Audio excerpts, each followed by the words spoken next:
Russell geht dann noch was, bekommt den High Screen gesetzt. Und Russell, boah, war der wichtig.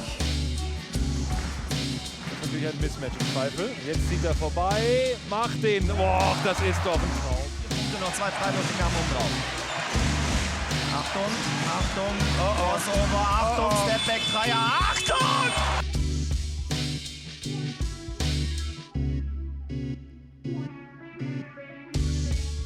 Den Russell, den muss er von der Mittellinie nehmen. Und er sieht gut aus und er passt. DeWayne Russell im Stephen Curry-Style. So, da ist der Switch. Jetzt hat Ukraine gegen Russell natürlich den schwierigen Stand, den verteidigen zu müssen. Russell zieht zum Korb. Russell trifft ihn!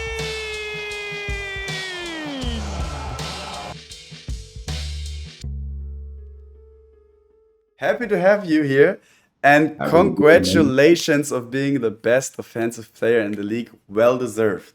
Thank you, man. I appreciate that. So it means a lot coming from you too. Hey, much appreciated. Much appreciated. You had probably the hottest help we've seen in a long time when it comes to scoring. Your pattern step back, driving by last week, yesterday, 37 points, some crazy reverse layups. I don't know. You're just in a zone. What's happening? Man, all the hard work all year is starting to come together for me. Really just the hard work, so everything's starting to fall in place for me. So I'm feeling good about the game right now. It just comes easy. No, it's not easy. I can say that. Yeah, all the work, man. I've been putting in a lot of work, so I'm happy that I'm able to go out there and perform. So you decided to re-sign with Oldenburg like a month ago or so. Yeah. There's been like great American players like Ricky Paulding or other players like Mahal Basic that had great numbers, and they decided to stay in Oldenburg. So did you. What made it so clear for you that you want to continue your career in Oldenburg? I just think I got a really good situation. My family loves the city and loves the staff and everything like that. And then on the court, I got a really good connection with my teammates. And me and Coach Pedro, we kind of have a great relationship. Not just on just like some basketball type situation, like, off the court, I can talk to him about real life things. So I got a very good situation here. And I think it's unique to find that in Europe, especially for an American. I think a lot of times they want to jump here, go here. And I feel like I'm blessed enough that I found a good situation where I can stay. Yeah, I get it. It's obviously it's always a bit about money, but Right. how about making great money, but being in an uncomfortable situation, your money ain't worth, So Exactly. Like, a lot of people say that money isn't everything, but then as soon as they see a number, they jump to it. I just feel like, I don't want to be that type of person. I want to have values that's more important than just money. and I So- guess you're still good. Yo, man, you're hilarious, man. But that's awesome, no, because I also think it's great to have consistency on teams, so our league stays or gets more entertaining. Because if you look in the NBA or in other leagues, the EuroLeague, if teams play in the same roster for a couple years, first of all, when you match up the opponents, there's a storyline to it, Right. Fans get more into it, they know they had this little scuffle or whatever the year before or the matchup before. But if the teams Right. change every year, it's kind of like, oh, we got to get to know every player in and out each and every year. So now I'm gonna be excited. You playing against Munich and Alba every year. I'm gonna be excited.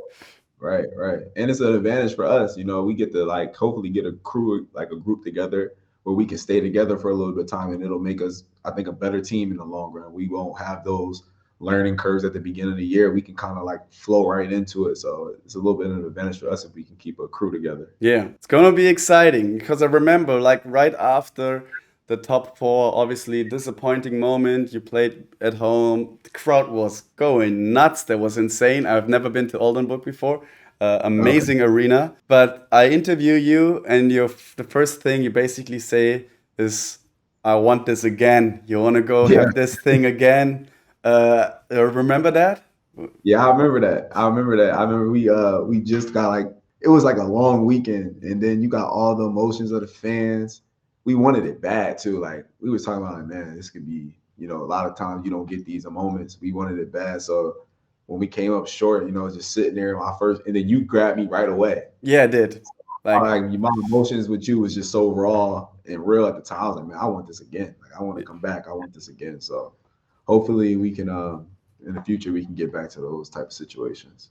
yeah, and you have the playoffs coming right up. I remember in the top 4, you played 2 days. You probably played 75, almost. You played almost through 2 games. So looking back, before we look forward to the playoffs, I want to look back in the off season. What kind of stuff did you do to become in such phenomenal shape? Like, how do I have to view like an off season grind of DeWayne Russell? Man, honestly, I used to play a lot of just straight basketball, like just go play 5-on-5. But this past off season, I did a lot of things like working on my body and my mind. So like I learned how to like kind of like train my mind a little bit by doing different like breathing techniques, kind of like meditation type things, and Crazy. then and then also too just like starting to take like cycling, going on runs, doing different things like that to like just keep my conditioning through the entire all season. And then of course, obviously the basketball work is going to be what it's going to be, but the other things that I did off the court was probably the best, one of the most things that is helping me right now. So you've been with coaches of the year. So you've been with Thomas Isalo with the Merlins, now with Pedro Calles. Like they become coaches of the year due to their well-performing team. So you have a part of it in his award, and basically he has a part in it. The coach has a part of it in your award always. But what do you think makes you coachable? What's your mental approach to getting coached? I think that I don't think I know it all. So like wherever I go, whatever coach I get, I'm trying to pick his mind, learn what the way he thinks, and then I'm training myself to think the way he thinks. And that's just been like the way I kind of approach the game. And I've been lucky enough to play for 2 great coaches. I'm pretty sure they'll be EuroLeague coaches one day. I'm sure of that too. Yeah, they're really, really good. So I just been lucky enough to have been coached by 2 really good coaches. So just trying to pick their brains, learn. I want to be a coach one day, so I'm not just being a player. I'm trying to figure out how they're thinking too, so I can be better. And yeah, it's just been good. I think that my career, that's why I love the BBL so much, man. I like grew up in this, you know what I'm saying? Kind of like for real, yeah. and for real, 2019, 20, like 4 or 5 years ago, right? right, So right. So yeah, I'm just, I've been blessed to be with, like I said, 2 great coaches. nice. Obviously, the Oldenburg fans, they are rooting for you at all times, and you've been the hottest player at the end of the season. The MVP award, though, it went to TJ Shorts. What's your take on it? Honestly, I think that he deserved it, to be honest. And I thought, of course, as a competitor, I wanted it. I'm not Sure. going to sit here and lie and say I Yeah. didn't want it. I wanted it, and I played like I wanted it. But his team was better than our team on the rankings. So I think that the award should always go to the player on the best team, and he was the player on the best team. I think that he deserved the award 100%. If I was not being biased, I would have gave it to him from the outside looking in too. So I think he deserved it. Fair point. Yeah. Basically, my argument earlier that best team, it's hard to deny. If you're the best team player on the best team, it's hard to deny.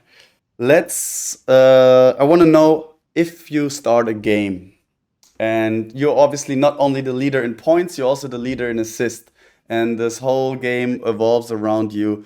How do you approach the game? Like, when to choose to assist, obviously when it's wide open, but like how you start to get a feel for the game. What's your mental approach? I think it starts kind of like earlier on the week when we kind of like start to scout the team. You kind of start to see where the advantage is going to be, what they're going to try to do. So I think like last week we played against NBC, and I knew that they were going to show aggressively, try to get the ball out of my hands. So I think I think I only shot like 10 times that game, but because I knew I was going to be able to create advantages through the pass. So like certain situations like that, where I know that, okay, I'm going to be able to create advantages for my guys, keep my guys good shots, then I might start off the game, just picking them apart like that. But then it's like certain games like, Bayern, like, for example, they were in the drop. We thought that we'd be in the drop from the jump. And I understand that clicks to me to be a little bit more aggressive.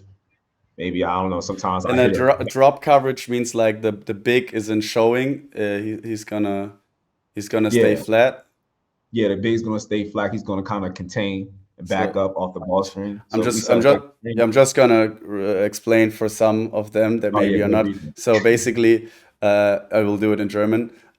Also das heißt sozusagen, wenn der große Spieler, der Center, der den Pick verteidigt, dass der nicht rauskommt und den Ballhändler das schwer macht, sondern dass er den Spieler auf sich zu driven lässt und sich nach hinten bewegt. Und da hat er mehr Platz zum Entscheiden. Alright, you go ahead. So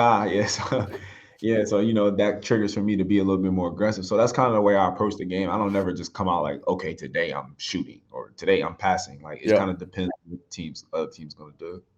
Do I have a further question? Oh yeah, we gotta look forward, right? Same matchup, then the semifinals in the top 4. Ludwigsburg is coming up. What's your take on that? Obviously, you get some guard-heavy play on the other side. You have like a lot of Jonathan Dunn, shooter, Prentice Hub, also good creator, and you get like a veteran, crazy hard defender like Joman Polos Bartolo, where it's gonna hurt. Yeah, for real. Exactly. Nah, I think it's gonna be a good. Every time we played them this year has been tough, so I don't expect it to be any different. And it's just gonna be. I think for the league, it's exciting. It's gonna be some good basketball being played throughout the first rounds of the playoffs. I think it's some really good matchups. Obviously, that 4 or 5 matchup is gonna be one of the better ones. But we're excited. Thanks for coming. Thanks for being on the show. I'm excited for the playoffs. Continue to have that pattern, step back, make other coaches go crazy why they can't stay in front of you, and entertain us with some nice basketball here in Germany. Got you, my boy. Appreciate you having me, man. For sure. Always. Best of luck in playoffs, brother. Thanks, brother. Let me tune in.